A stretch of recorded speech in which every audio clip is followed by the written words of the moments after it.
인간이란 무엇이며 어디에서 와서 어디로 가는가? 이것은 인류 역사 이래로 계속되어진 근원적인 질문이었습니다. 이 근원적인 질문에 대해서 사람들은 수많은 이론을 제시했으나 성경은 이에 대해서 인간은 하나님에 의해서 하나님의 형상과 모양을 따라 창조되었음을 분명하게 선언하고 있습니다. 인간 기원에 대한 두 가지 견해가 있습니다. 먼저 진화론입니다. 다윈이 제기한 진화론에서는 인간의 기원을 본래 아메바에서부터 점점 진화되어서 원숭이가 되었고 그 원숭이가 사람이 되었다라고 주장하고 있습니다. 그러나 진화론의 이러한 주장은 전혀 신빙성이 없는 입증되지 않는 하나의 가설에 불과합니다. 실제로 지금까지 원숭이가 사람이 되는 일은 일어난 적이 한 번도 없습니다. 현대 과학은 한 종 안에서는 어느 정도의 진화, 즉 소진화는 가능하지만 한 종이 다른 종으로 진화되는 종 간의 진화, 즉 대진화는 불가능하다는 사실을 분명히 말하고 있습니다. 그러므로 원숭이와 사람은 종이 다르기 때문에 원숭이가 진화해서 사람이 되는 일은 전혀 없는 것입니다. 두 번째 견해가 창조론입니다. 성경은 하나님께서 사람을 만드셨음을 분명히 밝히고 있습니다. 즉 하나님께서는 모든 만물을 그 종류대로 만드셨을 뿐 아니라 특히 사람을 만드실 때는 하나님의 형상대로 만드셨습니다. 요즘은 과학의 발달로 말미암아서 창조론이 더욱 타당한 것이 점점 분명해지고 있습니다. 하나님께서 흙으로 사람을 빚어 놓으신 후에 그의 코에 생기를 불어 넣으실 때 그 생기가 닿는 순간 영혼이 생겨났고 흙 모양은 육체로 변화되어서 기운을 얻게 된 것입니다. 하나님의 영과의 접촉을 통하여서 한낱 흙에 불과하던 존재가 영, 혼, 육을 가진 존재가 되었던 것입니다. 하나님께서 인간을 창조하신 데에는 분명한 목적이 있습니다. 그 목적은 첫 번째, 인간을 통하여 영광을 받으시기 위해서 창조하셨습니다. 두 번째, 인간을 통하여 영광을 나타내시기 위해서 창조하셨습니다.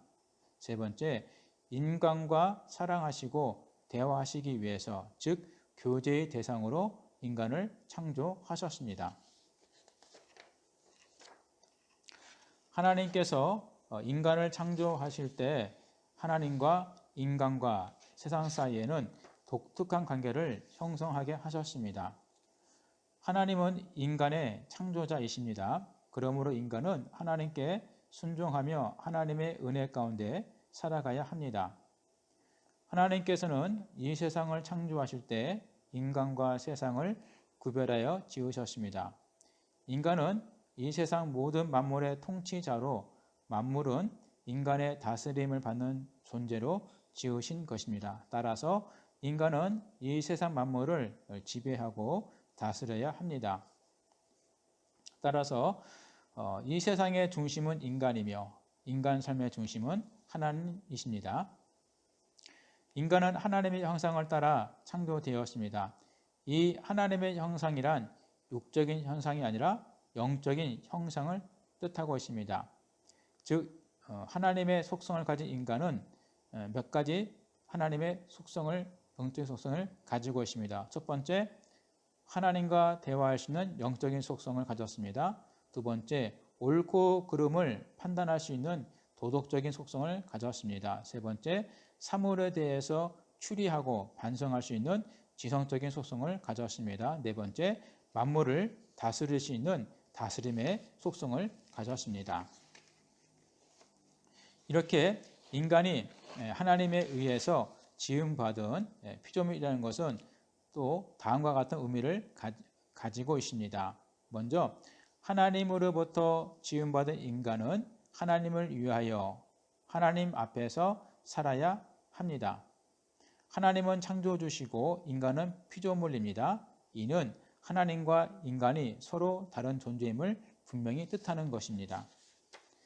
피조물인 인간은 하나님과의 관계에 있어서 책임적인 존재로 인간과의 관계에 있어서는 사랑과 돌봄의 관계로 살아야 합니다. 인간은 피조물이기 때문에 한계가 있습니다. 따라서 피조물인 인간은 그 한계성을 겸손하게 받아들이고 창조주 되신 하나님께 존경과 경의를 가져야 합니다. 인간 구성 요소에 대해서는 두 가지 견해가 있습니다. 그것은 이분설과 삼분설이 있습니다. 먼저 이분설은 창세기 2장 7절의 말씀대로 인간이 육체와 영혼 두 요소로 구성이 되었다는 주장입니다. 그리고 삼분설은 인간이 영, 혼, 육 세 가지 요소로 구성되어 있다는 주장입니다. 이 이분설과 삼분설 두 가지 견해는 모두 둘 다 성경적인 근거를 가지고 있습니다. 인간은 영혼육을 구성되어 있는데 먼저 영, 스피릿이란 뭘까요? 영은 하나님과 교제하게 합니다. 영은 인간이 살아갈 도리와 방향을 제시해 줍니다. 그리고 혼, 소울이라는 것은 혼은 그 속에 인격, 즉 지정의 인격을 담고 있습니다. 그리고 혼은 사람의 마음으로도 불리우고 있습니다. 그리고 셋째, 사람은 몸, 바디로 구성되었는데 이 몸이란 것은 인간의 눈으로 볼 수가 있습니다. 그래서 인간은 사물을 볼 수도 있고 들을 수도 있고 냄새 맡을 수도 있고 만질 수도 있는 것입니다. 그리고 이 몸은 혼으로 하여금 세상을 알게 해줍니다. 그리고 영혼육으로 창조된 인간은 거룩한 그릇으로서의 기능을 가지고 있습니다. 인간은 또한 성전으로 지음받았습니다. 따라서 성전으로 지음받은 인간은 마땅히 그 안에 하나님을 모시고 예배 드리는 생활을 해야 합니다. 타락하기 전에 첫사람 아담에게는 영혼육의 이 창조적인 질서가 제 기능을 발휘하여서 하나님을 섬기며 살 수 있었습니다. 즉 타락하기 전 아담에게는 먼저 죄가 없었습니다. 자, 죄가 없었다는 것은 죽음, 질병, 수치심이 없었다는 것을 의미합니다. 그리고 범죄하기 전에 아담은 모든 자연 만물을 그의 생각대로 지배하고 다스릴 수 있었습니다. 그리고 아담은 타락하기 전에 모든 관계 속에서 조화로운 생활을 하였습니다. 그러니까 하나님과 인간과 그리고 자연 환경과의 조화로운 생활을 하게 되었습니다.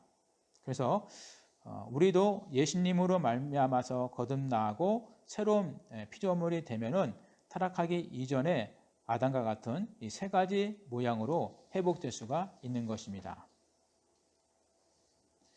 이상으로 강의를 마치도록 하겠습니다.